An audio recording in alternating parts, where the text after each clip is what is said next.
already Australia's worst serial killing, and it's not over yet. Body number 10 has been found buried in the backyard of a house. Police now fear the toll could rise to at least 12. Good evening. First tonight, the toll continues to rise in the bodies in the bank murder case. Detectives now believe the total number of victims could reach 12. On the 20th of May, 1999, police walked into an old bank building in Snowtown, South Australia, expecting to follow one more lead in a missing person investigation. At first, the building did not look like the center of one of Australia's worst murder cases. But inside, something was wrong. Investigators found rubbish bags, rubber gloves, air fresheners, and other items that suggested someone had been using the building for more than storage. Then they reached the vault. It was the kind of room built to protect money, documents, and valuables. But this vault was holding a secret that had followed several missing people across South Australia for years. When the vault was opened, the smell reached them before the full truth did. Inside were 6 sealed plastic barrels containing acids and 8 dead bodies. Police entered the old State Bank building in Snowtown's main street and manipulated the lock of the vault. Inside the vault, they found 6 plastic containers packed with human remains. And there were more bodies buried in different places. What began as scattered missing person reports had led officers to uncover years of control, fear, false accusations, stolen identities, and a group of people pulled into the orbit of one man. His name is John Justin Bunting. The jury verdicts confirm Bunting and Wagner as Australia's worst serial killers. Theirs was a remorseless and relentless campaign of murder.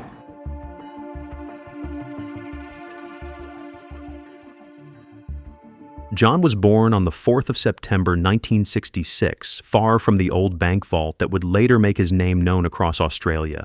He grew up in Queensland as the only child of Tom and Jan Bunting. His father worked at a print shop, and his mother worked as a secretary, so from the outside, there was nothing about the family that immediately suggested where John's life would eventually lead. As a boy, he seemed curious and technical. He liked astronomy, photography, and science. He reportedly took pictures of the moon through a telescope, then developed the photographs himself in a makeshift darkroom. He wanted to study physics and chemistry in high school, but because he had not passed the required maths classes, that path was closed to him. But John's curiosity also had another side. He was reported to have experimented with insects and acids, and later, that cruelty moved toward animals. He and a friend also dug a deep tunnel in a backyard and tried to turn it into an underground room before his father found out and made them fill it in. At the time, some of it may have looked like strange teenage behavior, but later, those details felt different because they pointed toward secrecy, control, and a boy testing how far he could go when nobody stopped him. Then his interests moved further. John became drawn to weapons and started making rockets using gunpowder taken from bullets. That interest led him toward World War II, and from there, he became fascinated with Nazi imagery and white supremacist ideas. At one point, he tried to get Nazi items, and he painted a swastika inside the trunk of his car before his mother found it and painted over it. His mother could cover the symbol, but she could not cover what was forming underneath it. John's anger was becoming a worldview. He later claimed that when he was young, he had been abused by an older boy. That claim became part of how people tried to understand where some of his hatred came from. But it did not excuse what he became, because what mattered was not only what John said had happened to him. What mattered was what he chose to do with the anger that followed. He developed a deep hatred toward pedophiles, but in his mind, that hatred became twisted. He wrongly connected pedophiles with gay people, transgender people, vulnerable people, and anyone he decided was dirty, weak, or dangerous. And once he placed someone in that category, he stopped treating them like a full person. After school, John worked different low-level jobs. One of them was at a crematorium. Later, he and some friends tried to move to Western Australia, but when one of their vehicles broke down, they ended up settling in Adelaide instead. In Adelaide, John found work at a meat processing plant. He worked around parts of the job that many people would have found hard to stomach, but people later said he seemed comfortable at. By the late 1980s and early 1990s, John was in Adelaide, and the first signs of that control did not appear in a police file, a courtroom, or a bank vault.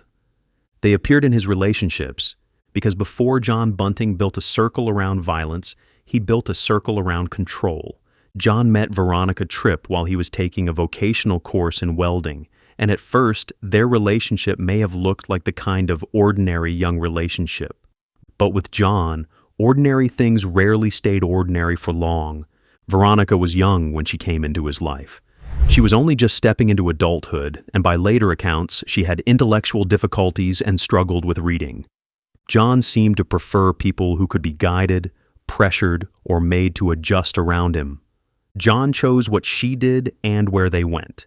Veronica later said they would go to horror movies because that was what John liked, and she never really got to pick.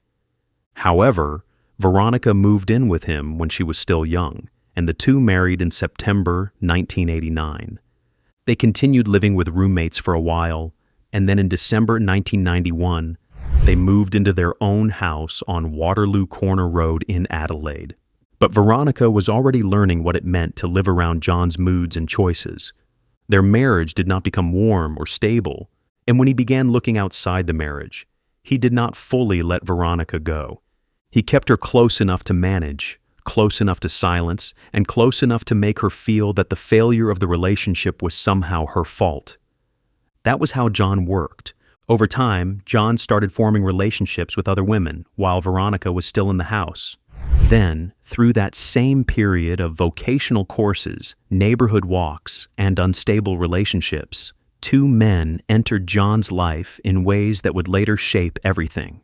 So, Mark Ray Haydon came into John Bunting's life around the same period. Mark was born on the 4th of December, 1958, reportedly as Mark Lawrence. He was raised mainly by his father, while his mother spent long periods in mental health facilities.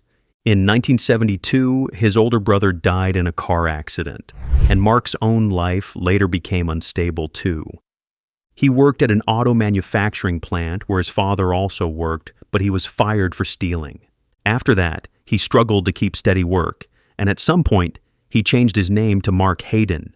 Then Robert Joe Wagner came closer. Robert was born on November 28, 1971 in New South Wales. His father left when he was still a baby, and when Robert was 3, his mother moved him and his older sister to Adelaide. But Adelaide did not steady him. At 7, Robert tried to take his own life by swallowing his mother's sleeping pills. Later, it came out that a teenage family friend had sexually abused him. After that, his behavior changed. He stopped going to school, drifted from home, and disappeared for days at a time. His mother reported him missing more than once, but he always came back. Then Robert introduced her to the person he had been spending time with. His name was Barry Lane. Barry was much older than Robert, and reports described a past record involving sexual offenses against underage boys. Robert's mother begged him to stop seeing Barry, but Robert refused. When Robert was 14 and Barry was 31, they disappeared together. Robert's mother reported him missing again, but this time they were gone for years. They returned to Adelaide when Robert was 18, and by then, the relationship had shaped much of Robert's young life.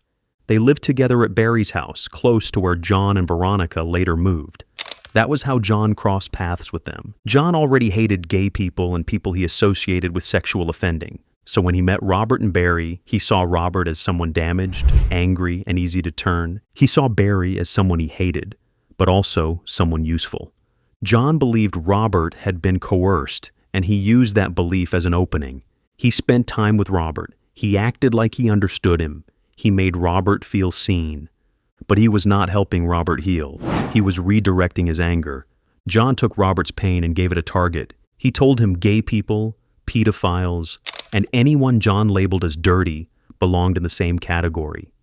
He made Robert's anger feel like purpose, and slowly, Robert pulled away from Barry and moved closer to John. At the same time, John kept Barry close because Barry knew people. Barry knew names. He knew rumors. He knew relationships in the area.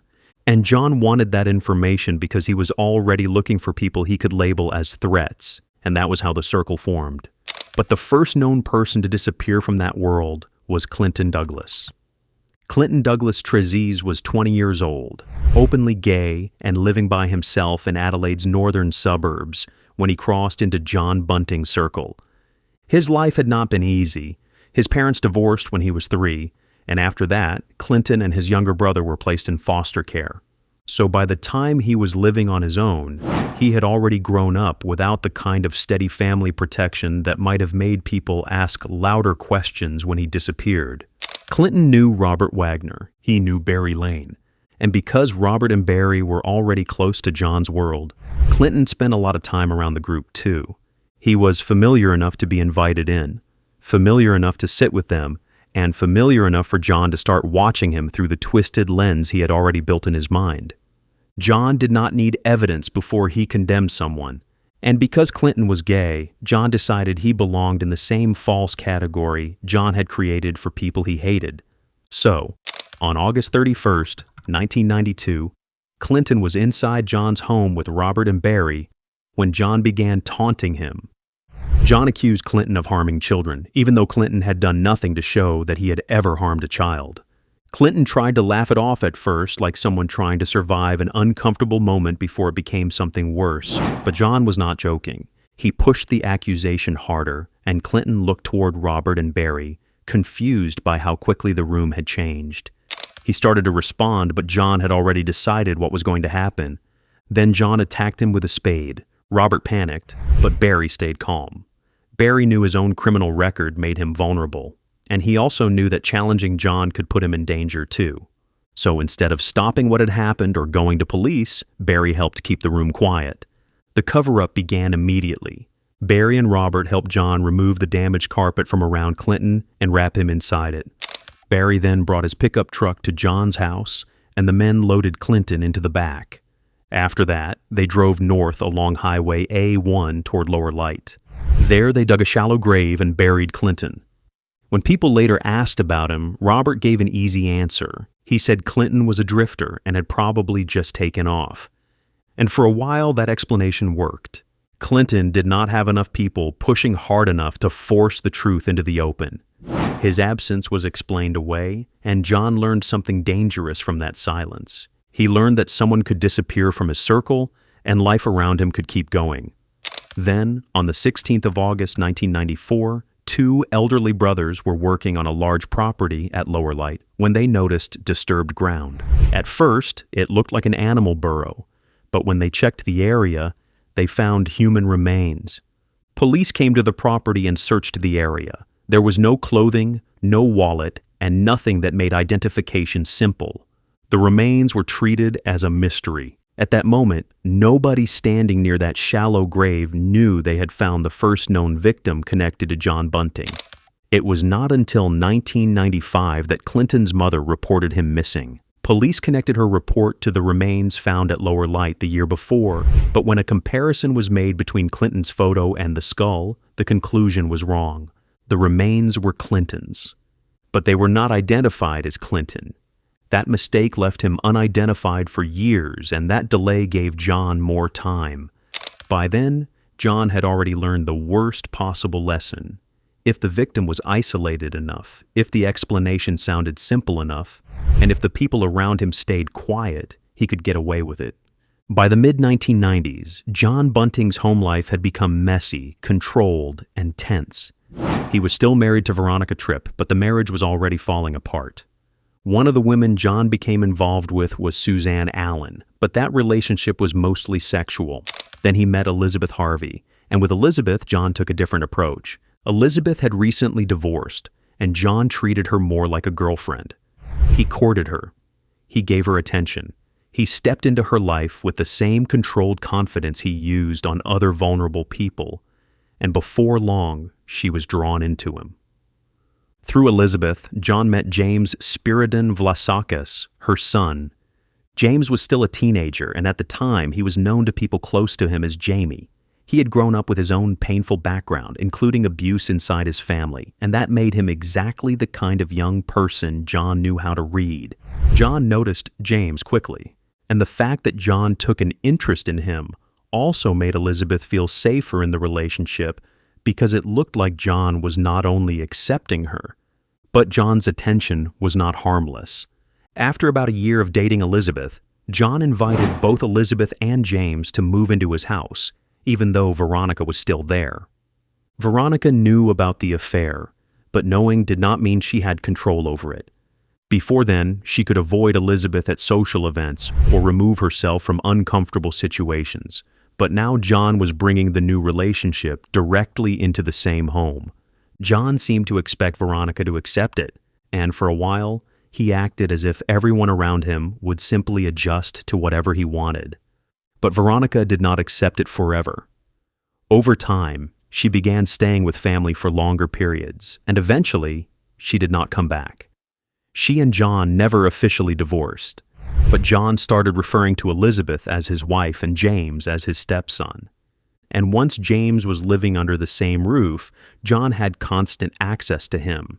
In 1995, he began pulling James deeper into his world. It started with animal cruelty and hunting, and then it moved into conversations about people John hated. John watched how James responded, and he seemed pleased by how receptive the teenager was. This was not just bonding, it was conditioning. He was teaching him that some people deserved no sympathy, and that if John said someone was dangerous, everyone around him was expected to accept it. Then Clinton Trezise's case returned to television. Police still had no real lead on the remains found at Lower Light, so Clinton's case appeared on Australia's Most Wanted. John watched the program regularly, and when Clinton's story came on, he was sitting with James and Elizabeth. Instead of fear, John showed pride. He reportedly leaned over and admitted he had done it, saying Clinton was a pedophile. That moment changed the room. James was no longer only hearing John's hatred as talk. He was hearing a confession from a man who had already acted on it. Elizabeth also heard it, and rather than pulling away from John, she appeared to accept what he had said. James was now inside the circle, not just as Elizabeth's child, but as someone John could shape. Meanwhile, Robert Wagner was already moving deeper into John's thinking, and Mark Haydon was still useful on the outside edge. And the next person John focused on was Ray Davies. So, Ray Allen Peter Davies was 26 years old, developmentally disabled, and living in a caravan on Suzanne Allen's property in Adelaide's northern suburbs. Suzanne helped him get through parts of daily life, but the relationship was not simple. Ray depended on her, and that dependence made him vulnerable. And that was exactly the kind of person John Bunting noticed. Around that time, John had started keeping a list of people he suspected of being pedophiles. It was not based on proper evidence. It was based on gossip, assumptions, his own hatred, and whatever story he could twist into proof. Then Ray became the focus. When Ray hears noise outside, he sometimes comes out of his caravan quickly without checking whether he was properly dressed. One day, Suzanne's grandchildren were playing outside when Ray heard the noise and came out of the caravan without his pants on. The children were frightened and ran back to tell Suzanne. That should have been treated as a serious but complicated situation involving a vulnerable man with limited understanding. But that was not how the story traveled. By the time people in the area repeated it, the details became darker. Ray was no longer being talked about as a disabled man who had behaved in a frightening and inappropriate way. He was being talked about as someone who had tried to sexually harm children. And once John heard the story, he treated the label as enough. By December 1995, John had decided Ray had to go. Ray was taken from his caravan at night and brought into John's house, where Robert Wagner, James Vlassakis, and Elizabeth Harvey were also drawn into what happened. Ray did not seem to understand the danger he was in. He thought at first that they were playing around. Then John's group subjected Ray to severe abuse, and then Ray was killed. Afterward, John and James buried him in the backyard, but Ray's death did not end with his body being hidden, because by this point John's circle had started learning that a missing person could still be useful after they were gone. Ray's caravan was taken, fixed up, and sold. His benefits continued from the government. His money was still being collected. Suzanne, who may have been the only person likely to ask serious questions about him, did not push the disappearance in a way that brought police straight to John. So Ray vanished without the kind of alarm that might have broken the case open. And that was one of the most important things John learned from Ray. Clinton Trezise had shown him that a person could disappear and people might accept a simple explanation. Ray Davies showed him something colder. A person could disappear and the money could keep moving. That became one of the clearest patterns in the Snowtown case. The victims were not only removed from their lives, their identities, benefits, accounts, belongings, and paperwork were treated like things the group could keep using. At the time, it helped John.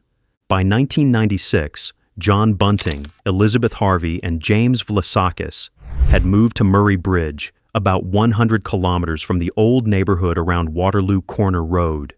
But John was not finished with that area. He kept going back, and one of the main reasons was Suzanne Allen. Suzanne had owned the property where Ray Davies lived in his caravan. After Ray disappeared, his benefits kept coming in, and John still had access to that money through Suzanne. So even after John moved away, Suzanne remained useful to him. Then, in November 1996, Suzanne disappeared. Suzanne's brother reported her missing, and within a couple of months, police found that her own benefits were still being paid. The address connected to those payments led back to John Bunting. So at the beginning of 1997, police questioned him. John told them Suzanne had lived with him for a while, but she had moved away because of a family dispute and did not want to speak with her relatives. But John would later tell people a different version of what happened during the trials. He claimed he had gone to Suzanne's home and found her already dead. According to that story, he did not kill her, but he also did not report her death. Instead, he hid her body because he did not want to lose the money still coming in from Ray Davies' benefits. Her body was dismembered and was later found buried with Ray. By 1997, Robert Wagner had moved far from the life he had once shared with Barry Lane. He no longer wanted to talk about that relationship, and by then, he had placed himself firmly inside John Bunting's world. Also, Robert had also started dating a woman named Maxine Cole, and through Maxine, another person came close enough to be noticed. His name is Michael Gardner. Michael was 19 years old. He had lost his father when he was young, and after his mother remarried, his relationship with his stepfather became difficult. He spent time in foster care, and for much of his life he lived with his older sister or stayed with friends. People who knew Michael described him as easygoing. He was around Maxine's children often, and he regularly helped babysit them. By the accounts around him, he was good with the kids, and there was no real evidence that he had harmed them. But Robert was no longer seeing people clearly. He was seeing them through John's thinking. In September 1997, Michael's roommate was away, and that gave John and the others an opening. Michael was taken from his home and brought to a shed on John's property in Murray Bridge. Inside that shed, the same pattern repeated, and then Michael was killed. Afterward, the group needed another explanation because the lie was now as important as the act itself. Michael could not simply be gone. People had to be given a reason not to look too closely. So a story began moving around that he had stolen property and left. It was simple enough to delay questions. And around this same period, Mark Haydon was becoming more useful to John. Mark was now married to Elizabeth Haydon and living outside the group's old area, but he was still close enough to help. John began passing money connected to victims through Mark, and Mark helped with the cover-up in ways that later became central to the case. But there was one person in the inner circle that John needed to eliminate. By October 1997, Barry Lane had become dangerous to John Bunting for two reasons. First, Barry knew too much. He had been around the circle from the early days. And by this stage, Barry was no longer as useful to John as he had once been. Before, Barry had given John access to names, rumors, and people in the area. But now, Barry was pulling back. He understood that the information he had passed along had helped bring vulnerable people into John's reach, and he did not want to keep doing it. That alone made him a problem. But then Barry brought another young man into his life. His name was Thomas Trevelyan. Thomas was 18 years old when he met Barry and moved into his house. He was young, troubled, and vulnerable, and to John and Robert, his presence gave them another reason to turn against Barry. So John did what he often did. He found the weak point inside the house. He turned to Thomas. By the time John and Robert came for Barry in October 1997, Thomas was no longer just Barry's partner. He had been pulled toward John's side, and that meant John had someone inside the home who could help him control the situation. When John and Robert arrived, the focus was not only on Barry himself. They wanted to know what he had said and who he had spoken to, because a person who knew names could bring the police closer. And John had already shown what happened when he decided someone had become a risk. Barry was overpowered inside the house. Then he was forced to make a phone call to his mother. That call became one of the most important details in the case because it showed exactly how John's group used a victim's own voice to create a false story. Barry told his mother he was leaving town. He made it sound like he wanted distance and that his absence was his choice. But it was not. It was a cover. The call was meant to stop concern before it started. It was meant to make his mother think he had gone somewhere else, by choice, and did not want contact. And because families often try to respect distance even when they are worried, that kind of call could buy the group time. After the call, Barry was forced to give up his banking information. Then he was subjected to severe abuse and killed. His body would later be placed in a barrel and moved into the chain of concealment that eventually ended in Snowtown. But Barry's death created another problem almost immediately. Thomas Trevelyan had helped them, but Thomas was not built for that kind of secret. After Barry was killed, he began breaking down. He reportedly told a friend what had happened, and John could see he was struggling to keep himself together. That made Thomas dangerous too, because in John's world, loyalty was only useful as long as it stayed quiet. The moment someone looked like they might talk, they stopped being part of the circle and started becoming the next problem. Thomas Trevelyan had helped John and Robert get control of Barry Lane, but almost immediately after Barry was killed, Thomas became the next problem. So in November 1997, Thomas was taken away. He was brought to a wooded area at Humbug Scrub near Kersbrook, and what happened there was made to look like something else. Thomas had mental health struggles, so when he was later found dead, the scene was treated as suicide. By the end of 1997, several people connected to John's circle were gone. The next victims were no longer just people on the edges of John's world. They were friends, family members, and people close enough that their deaths showed how much control John now had over the people around him. Gavin Allen Porter was 29 years old, and he came into John Bunting's world through James Vlassakis. By this point, James had developed a close relationship with John, but he still had parts of his life that John did not fully control. One of those parts involved heroin, and one of the people James used drugs with was Gavin Porter. So John disliked Gavin almost immediately. But for a while, John tolerated Gavin because of James. James was important to him now. John had spent years pulling him in, shaping him, and making him feel like part of the family. So he did not want to create tension too quickly by attacking one of James's friends. But that patience didn't last. One day, John sat down on the couch and was pricked by a used syringe from Gavin. To John, that was enough. In that moment, Gavin stopped being someone he tolerated and became someone he wanted gone. In April 1998, Gavin had spent the morning working on his car. Later, after using drugs, he passed out in the front seat. When John and Robert Wagner arrived, they attacked him inside the car. Gavin fought back. He managed to stab John in the hand with a screwdriver, and for a moment, he resisted in a way many of John's victims could not. But John and Robert overpowered him, and Gavin was killed. Afterward, they moved him into the shed. When James came home, John showed him Gavin's body. A few days later, John had James help move Gavin's body into a plastic barrel. Soon after, Gavin's car disappeared too, and that was part of the cover story. People were told Gavin had moved somewhere else. With the car gone, the lie became easier to accept. It looked like he had packed up, left, and driven out of the area.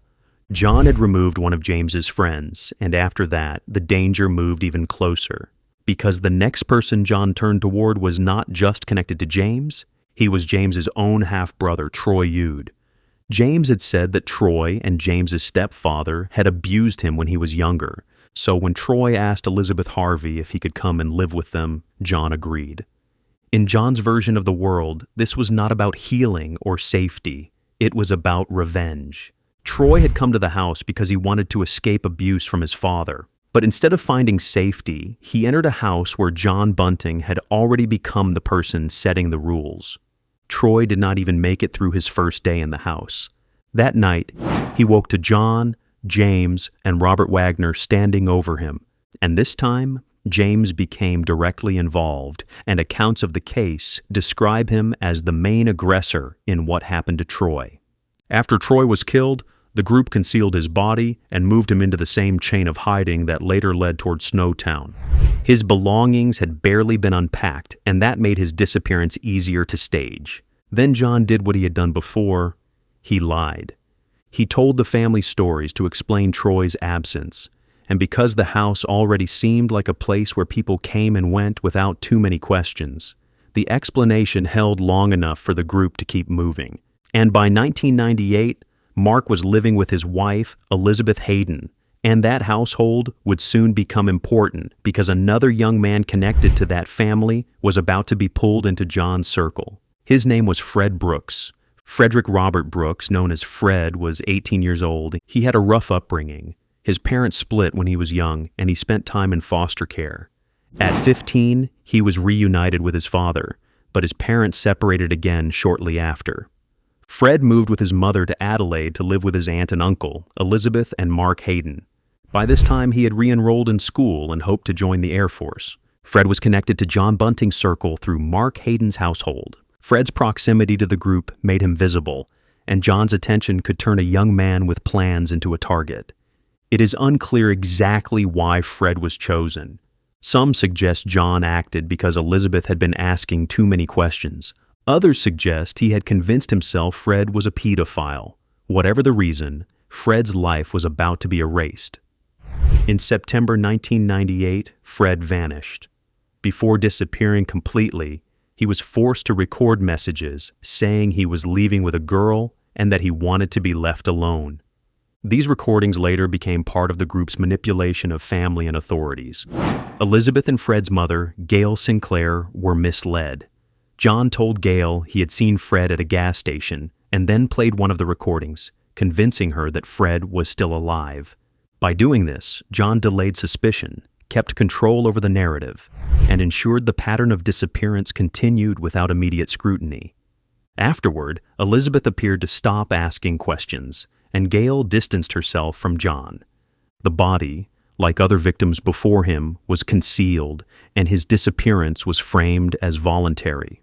By late 1998, John's appetite to kill had overtaken him once again, and his next victim would prove that no one in the circle was beyond suspicion. Gary O'Dwyer had lived a life that left him exposed to danger from the moment he was a child.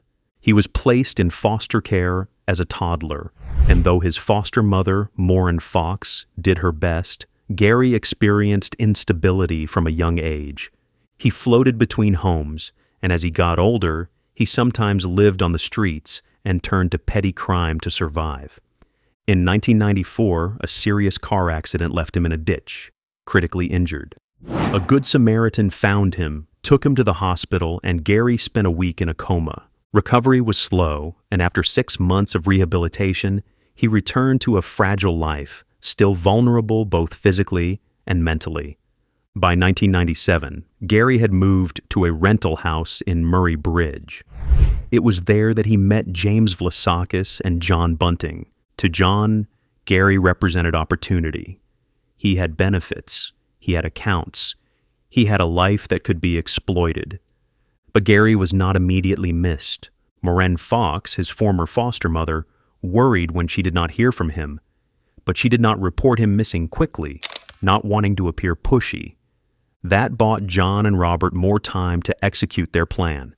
In the middle of the night, a few months after Gary and James had met, John and James entered Gary's home.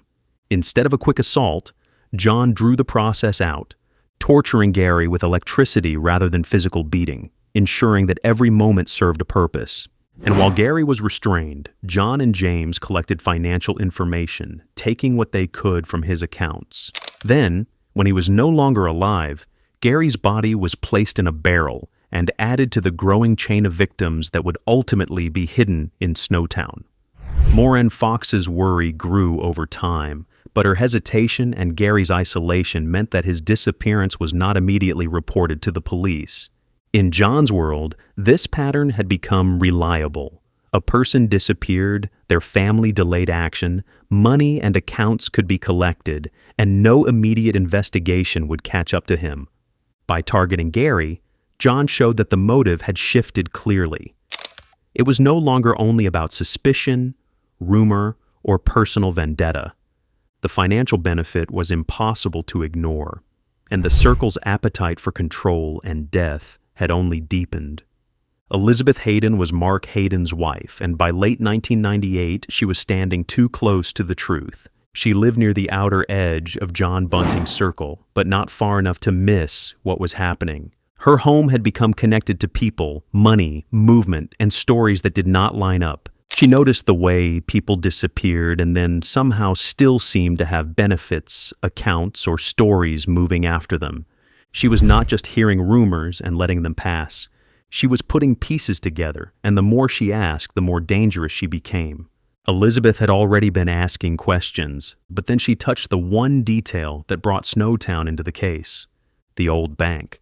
Snowtown had not been the beginning of the murders. John, Robert, James, and Mark had not moved there to live, and the victims were not Snowtown locals. The town came into the story because the group needed distance. Their old neighborhoods were becoming risky. Too many people were missing. Too many names were connected. Too many bodies had already passed through houses, sheds, yards, and vehicles linked to people around John. So they needed somewhere separate. That was where Mark became especially useful. Mark had helped secure access to an old disused bank building in Snowtown, a small town north of Adelaide. It was quiet, away from the main places police were already looking, and most importantly, it had a vault. To ordinary people, a bank vault was built to protect money. To John's circle, it became a locked room where evidence could be hidden from the world outside. And when Elizabeth mentioned the bank, Mark understood the danger immediately, so Mark told John. And once John heard that Elizabeth was asking about the bank, she stopped being just Mark's wife in his mind. She became a risk. So on November 21st, 1998, Elizabeth Haydon was killed. But Elizabeth's disappearance was not like some of the earlier ones. People noticed faster, her family pushed harder. But Mark's explanation did not settle the questions around her absence. There was also the vehicle. Elizabeth's two-tone Toyota Land Cruiser became important because it was connected to the movement around the case, and later, that vehicle would help pull police towards Snowtown. What John's circle had tried to hide in a quiet town would eventually lead investigators straight back to the old bank building. By late 1998, the disappearances could still look separate if you looked at them one by one. But the money made those stories weaker. Barry's benefits were still being withdrawn after he disappeared, and that was where the investigation began to change. If Barry had truly left town and wanted no contact, then his money should have moved like Barry moved. So police began checking the records, they looked at the withdrawals and where the money was taken. Then they looked at camera footage, and on that footage, Robert Wagner appeared. That was a turning point because Robert was no longer just a person connected to Barry's past. He was now connected to Barry's money after Barry had disappeared. So the police waited for the next payment. When the money came in, they followed Robert. They watched him withdraw money from Barry's account, and then they followed him back to John Bunting. That moment changed the shape of the investigation. Then investigators looked again at Suzanne Allen. Her benefits had also continued after she disappeared. Then Ray Davies. His money was still being accessed too. And the more police checked, the more the same pattern appeared. But bank activity created records, withdrawals had dates, cameras had images. Police were closing in, however. They were not close enough to stop the final victim. David Johnson was 24 years old, and by May 1999, he had no reason to believe James Vlassakis would lead him into danger. James was his stepbrother, and in David's mind, that connection meant trust. David wanted to buy a used computer. That was all. And when James told him there was one available in Snowtown for a price he could afford, David believed him. That was the trap. On the 9th of May, 1999, David went with James to the old bank building in Snowtown. Inside the bank, Robert Wagner was waiting with the computer, but David had not been brought there to buy anything. He had been brought to the same place where the group was already hiding what they had done. Once inside, the situation changed. David was restrained, pressured for his banking details, and forced to record phrases that could later be used to make people believe he was still alive or had left by choice. After they got David's PIN, John sent Robert and James to an ATM to check whether the number worked. That left John alone with David inside the bank. And that was when David tried to save himself. He managed to get his restrained hands in front of his body, and he fought back hard enough to injure John. For a moment, David broke the pattern. He was not going quietly. He forced John into a struggle, and for the first time inside that bank, the plan nearly slipped out of John's control. But David did not know for sure that John was alone. When John called out as if others were nearby, David looked toward the door. That hesitation gave John the chance to regain control. David did not escape. By the time Robert and James returned from checking the PIN, David was dead. Because John had been injured during the struggle, Robert and James had to help move David into the vault. His body was placed into one of the barrels, joining the hidden evidence already stored inside the old bank. What happened after that was one of the most disturbing details in the case. Robert removed a small piece from David's body, and later, the men went to a friend's house across from the bank, cooked it, and encouraged the friend to try it without telling him what it was. The next day, John gave David's family a false story. He claimed David had gotten a 13-year-old pregnant, crashed a car, and ran away because he was hiding from police. It was cruel because it placed shame and blame on David, and it gave his family a reason to hesitate before seeing him as a victim. Then James went to David's apartment and collected paperwork so the group could keep accessing his unemployment benefits. That was how far the pattern had gone. But this time, John's circle had made a mistake it could not outrun. Police were already close. David was taken while the investigation was already tightening. So, on the 16th of May, 1999, investigators went to Snowtown because an address had come up during recorded conversations between John Bunting and Robert Wagner. At first, it was only another lead. Then one detective noticed the vehicle. Parked on the property was a two-tone Toyota Land Cruiser. So, Mark Haydon's neighbors had seen a similar vehicle at his house before. They had also noticed that after Elizabeth Haydon disappeared, people were seen loading garbage bags into it, and then the vehicle disappeared. Now that same kind of vehicle was sitting in Snowtown. It was not proof by itself, but it was the kind of detail that made everything around it look different. 4 days later, on May 20th, 1999, detectives returned with a search warrant. When they knocked on the door, the man at the property told them the vehicle belonged to his friends, John Bunting and Robert Wagner. He said they had parked it there, and he also told police something else that pushed the investigation forward. There had been barrels in the back, and they smelled awful. John and Robert had explained it away by saying the barrels contained kangaroo carcasses. They claimed they were storing them because they had rented the old bank building across the street. That explanation may have sounded strange, but it gave police the next place to look: the old bank. Quite a discovery was made. There were cardboard boxes everywhere, containing different computer parts. The man had a key because John and Robert had let him use the building for storage, and that became one of the breaks investigators needed. Police entered through the side door and began clearing the rooms. At first, what they found could still be explained as storage. There were unused garbage bags. There were air fresheners. There were rubber gloves. There was a receipt for more air fresheners, more gloves, and more garbage bags. The detectives kept moving through the building. Room by room, the search narrowed, and then they reached the vault. That was where the case changed, because until that moment, police had missing people, suspicious money, strange explanations, a vehicle connected to Elizabeth Haydon, and barrels that supposedly held animal remains. But behind the vault door was the answer John's circle had tried to keep locked away. But one of the detectives noticed a fingerprint on the vault door and dusted it, but when he stepped away to get a camera, he told the man from across the street that the vault could not be opened. That was when the man gave investigators a detail they did not expect. The lock did not work properly. According to him, it could be opened with a piece of bent wire. So the detective went back to the old bank, used the wire, and the vault door opened. Inside, police did not immediately see the barrels. First, they saw black plastic covering the entrance into the vault. The plastic had a slit down the middle, and the opening had been sealed with tape. It looked less like a room someone had simply used for storage, and more like a space someone had tried to separate from the rest of the building. Between the vault door and the plastic, police found a wallet, a roll of packing tape, 2 keys, and lined writing paper. Then they pulled the tape away, and the smell reached them. Inside the vault were 6 large plastic barrels, each sealed with screw-top lids. On top of one barrel, there was a pair of handcuffs and a knife. On another, there were more knives and rubber gloves. At that point, the search changed. I guess we weren't surprised with what we found, given the smell coming from the place.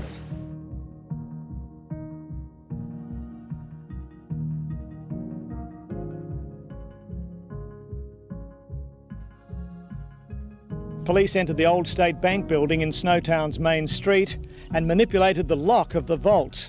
Inside the vault, they found 6 plastic containers packed with human remains. The officers cleared the building and called for forensic specialists because whatever was inside that vault was no longer something ordinary detectives could simply open and examine on the spot. Then they checked the wallet. Inside was identification belonging to David Johnson. That one name told them the final victim had not run away, had not disappeared because he was hiding from police, and had not left his family by choice. David had been brought to Snowtown, and now his ID was sitting just outside the locked room where the barrels were stored. Later that evening, forensic examiners arrived at the bank. When they opened the first barrels, they found human remains in liquid. John had apparently tried to use chemicals to destroy evidence, but the attempt had failed. Later testing showed the solution was neutral, which meant it had not done what he intended. The barrels were resealed and taken to the State Forensic Science Center in Adelaide. Over time, investigators confirmed that 8 victims had been hidden inside those 6 barrels. They were Michael Gardner, Barry Lane, Gavin Porter, Troy Yude, Frederick Brooks, Gary O'Dwyer, Elizabeth Haydon, and David Johnson. At that moment, Snowtown became the name everyone would remember. And once police knew what was inside, the investigation moved fast. The next morning, they began making arrests. On May 21st, 1999, the day after police opened the vault, John Bunting, Robert Wagner, and Mark Haydon were arrested. By then, investigators knew they had uncovered something far bigger than one missing person case, but they still did not have the full shape of it. So the police started with what they could prove. One murder charge was enough to hold the men while the investigation expanded. John was the center. Robert was closest to him. Mark was the man tied to storage, movement, concealment, and the Snowtown Bank. But without someone from inside the circle explaining the order of events, investigators still had to build the case piece by piece. They also questioned Elizabeth Harvey. Elizabeth had lived inside John's world. She had been his partner. She was James Vlassakis' mother. She had been around the house, around the stories, around the money, and around some of the people who had disappeared. But when police questioned her, she denied being involved and said she did not believe John and Robert had killed anyone. The police pressed her. And under that pressure, Elizabeth's answers began to shift. But Elizabeth Harvey was not the break that opened the case. The real break came from James Vlassakis. He spoke to a friend, and what he said was serious enough that the friend contacted police. That was the first crack inside the circle. James later contacted a lawyer and arranged to cooperate. And when he began giving police information, the case changed again. He told them there were more victims. He told them about bodies buried at a property linked to John. He told them Ray Davies and Suzanne Allen were not simply missing names from the past. And he told them Thomas Trevelyan had not died by suicide. And that was when the case truly began to widen. Once James Vlassakis started talking, the case expanded beyond the vault. So, after James cooperated, police searched property linked to John Bunting, and that search brought the investigation back to the old neighborhood, back to the places where the crimes had started before the group ever needed a bank vault. There, investigators found the remains of Ray Davies and Suzanne Allen. It's already Australia's worst serial killing, and it's not over yet. Body number 10 has been found buried in the backyard of a house. Police now fear the toll could rise to at least 12. Good evening. First tonight, the toll continues to rise in the bodies in the bank murder case. Detectives now believe the total number of victims could reach 12. They're investigating whether a 4-year-old murder mystery from Lower Light should be drawn into the equation. This morning, more remains were found at Salisbury North. Reporter Jessica Sullivan is at the scene. Jessica? Yes, Graham. Well, detectives were back at Waterloo Corner Road this morning where they found yet another body. Again, the remains were found in the backyard of this home, which up until recently was rented by John Bunting. Now, as we know, he was one of the men who appeared in court on Friday charged with murder. In other developments, we understand that some of the houses along this road are going to be demolished because of the tragic nature of this event, and police still aren't ruling out further discoveries. James Vlassakis became the witness the prosecution needed. By the time the case reached court, James had already pleaded guilty to 4 murders. He had been part of the circle. They're not ruling out further discoveries. The number of people that will ultimately appear in court, or indeed the number of deceased people that we uncover, still is yet to be determined.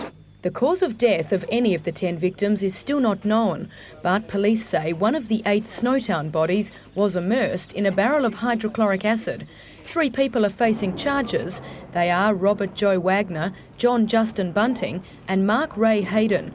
Only 1 victim has so far been positively identified, and police hope to release names later this week. Through tattoos and teeth and scars and broken bones, there's a whole variety of ways that we will use to make a positive identification. But after the arrests, he became the person who helped prosecutors show the jury that the Snowtown case was not a collection of random disappearances.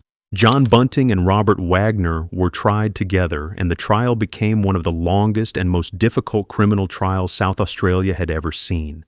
It ran for about 11 months. Hundreds of witnesses gave evidence. And through it all, John and Robert sat as the 2 men at the center. And Mark Haydon stood on a separate legal path because his role was different. But the court still had to deal with each charge separately. John had been charged with 12 murders. The jury found him guilty of 11. The one unresolved count involved Suzanne Allen. Her body had been found, and her death was deeply tied to the case, but the jury could not be sure beyond reasonable doubt that she had been murdered instead of dying another way. Because of that, the charge connected to Suzanne was later dropped. Then Robert Wagner was convicted and sentenced for 10 murders, including 3 he had already pleaded guilty to. Then there was Mark Haydon. He was convicted for assisting offenders and helping cover up killings. James also received his sentence. He had pleaded guilty to 4 murders and was given life imprisonment with a 26-year non-parole period. And the victims' families had to sit through all of it. John Bunting and Robert Wagner were each sentenced to 1 life term for every victim. So that's 11 consecutive terms of life imprisonment without the possibility of parole for John.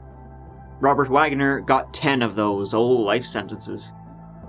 Robert said at his sentencing, "Pedophiles are doing terrible things to children. The authorities didn't do anything about it. I decided to take action. I took that action. Thank you." On the 8th of September 2003, after one of the longest and most difficult trials South Australia had ever seen, the verdicts were read. John Justin Bunting was found guilty of 11 murders. He received 11 life sentences with no possibility of parole. Robert Joe Wagner was found guilty of 7 murders at trial, and because he had already pleaded guilty to 3 more, he received 10 life sentences with no possibility of parole. When the judge directed John and Robert to stand for sentencing, they refused. It was a small moment in the courtroom, but it said a lot. Even at the end, even after months of evidence, even after families had sat through details no family should ever have to hear, they would not give the court that basic gesture of respect. Then Robert made a statement. He said pedophiles were doing terrible things to children, and that the authorities had done nothing, so he had decided to take action. But by then, the evidence had already shown how empty that excuse was, because the victims were not all people John or Robert had proof against. Many were not even close to the story Robert was trying to tell. They were vulnerable people, disabled people, transgender people, family members, people with welfare payments, people who used drugs, people who knew too much, and people John had decided he could label, control, use, or remove. That was the truth the verdicts made clear. John had called it justice. Robert had tried to frame it as action, but the case showed a pattern of fear, money, control, prejudice, and cruelty. The jury verdicts confirm Bunting and Wagner as Australia's worst serial killers. Theirs was a remorseless and relentless campaign of murder. Outside the court, Marcus Johnson, the father of David Johnson, spoke about what it had been like to sit through the evidence. He said it had been a horrible experience, and he talked about hearing what had happened to his son, to Troy Yude, and to the other victims. That was the part no sentence could repair. However, by 2024, Mark Haydon had served 25 years in prison. His time behind bars had ended, but freedom brought new questions, questions the law could answer, but fear could not erase. The government moved to place him under strict supervision. A court imposed interim conditions that limited almost every part of his life. He was banned from contacting victims or their families. He could not contact the other Snowtown killers. He had to live at an approved address, wear electronic monitoring, and adhere to a curfew. He could not drink alcohol, take non-prescribed drugs, enter licensed premises, own weapons, or speak to the media. Then in 2025, James Vlassakis was granted parole, and immediately the decision reopened the case for families who had already lived with it for decades. So the parole decision was challenged. South Australia's Attorney General requested a review, arguing that the parole board had not properly weighed the seriousness of the crimes, the risk to the community, and the impact release would have on public safety. That review created a legal fight around one hard question. When a person has served the minimum sentence set by the court, should parole focus on whether they can be safely managed now, or should the horror of the original crime still be enough to keep them inside? One side argued that the crimes were too serious, too calculated, and too damaging for release at that stage to be safe. The other side argued that a non-parole period had already been set by the court, and that parole could not simply be blocked forever because the original crimes were horrifying. But in December 2025, the parole release was overturned. James stayed in prison. Then in 2026, another issue came back into the public eye. For 25 years, James's image and description had been suppressed because he had testified against John Bunting and Robert Wagner. That meant the public had known his name, his role, and his sentence, but not what he looked like. For most people, that might have sounded like a legal detail. For the families, it was not. If James was ever released, they wanted to know his face. They wanted to know who they might pass in a shop, on a street, or in an ordinary public place. They did not want to live with the fear of walking past someone connected to the case without knowing it. So when the suppression order was lifted in 2026, it was not about curiosity. It was about safety. It was about recognition. In the end, Bunting's Salisbury North house, where 2 bodies were found buried, was demolished. The case left Snowtown's community shattered for years. There were discussions about changing the town's name, including suggestions like Rosetown, but the name remained. And the old bank was not demolished. It was sold, passed into private hands, and became a place people still came to see, even though many locals wished the town could be known for something else. And that's where this case comes to a close. What do you think about everything that happened? Share your thoughts in the comments. If this story stayed with you, there are more cases on the channel that explore situations just as disturbing. Make sure to subscribe, leave a like, and share the video. It helps keep stories like this from fading away. Thanks for watching, and I'll see you in the next one.